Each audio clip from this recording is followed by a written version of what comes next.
शेरगढ़ बाहुड़ा यात्रा प्रदीप पाणिग्राही गुरु शिष्यों मेलू नहीं चर्चा।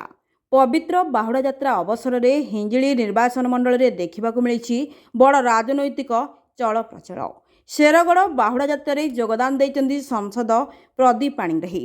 हिंजिलीकाटू आरएमसी छकरू 800 बाइक और 50 कार गाड़ी बाहरी शेरगढ़ 4 छक पर्यंत एक विशाल समागम मध्य से पहुंची बेले एवं स्थानीय अंचल चर्चा जोर धरी। सामने पंचायत निर्वाचन थिबा बेले बाहुड़ा यात्रार ही मंच एवं केवल आध्यात्मिक नुहे बरं राजनैतिक दृष्टिकोण को मध्य अत्यंत गुरुत्वपूर्ण हो पड़ी। आरएमसी छकरू समर्थकों गहन में शेरगढ़ 4 छकरे पहुंची प्रदीप पाणिग्राही प्रभु श्री जगन्नाथ आशीर्वाद नेबा सह लोकों सह सीधासलख मिसिथिले। सबुठारु बड़ कथा है बाहुड़ा यात्रा अवसर में गुरु और शिष्यों एकत्रितकरण और मेली देखा मिली।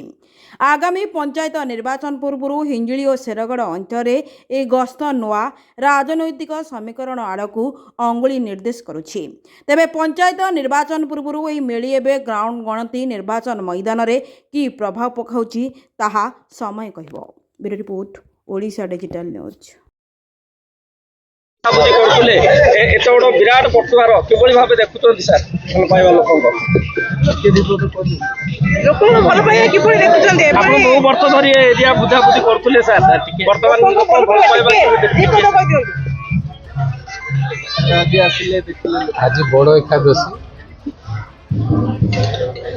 राजा तथा मंदिर कमिटी बड़ एकादशी तिथि जगन्नाथ सेवा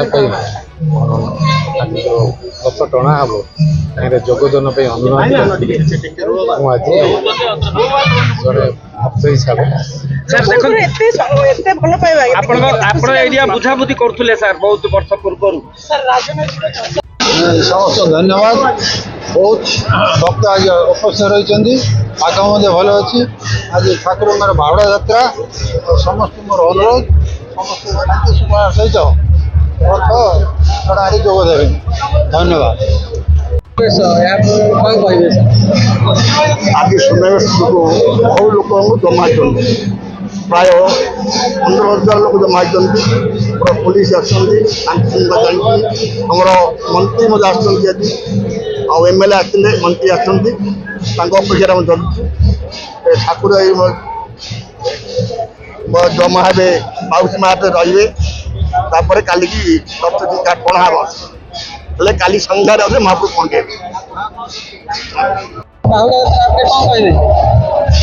कहि शेरगढ़ घोष यात्रा केबुठ हो कौन हो विषय तारीख कहीदे कौन जय जगन्नाथ जय ये घोष यात्रा प्राय 400 वर्ष है।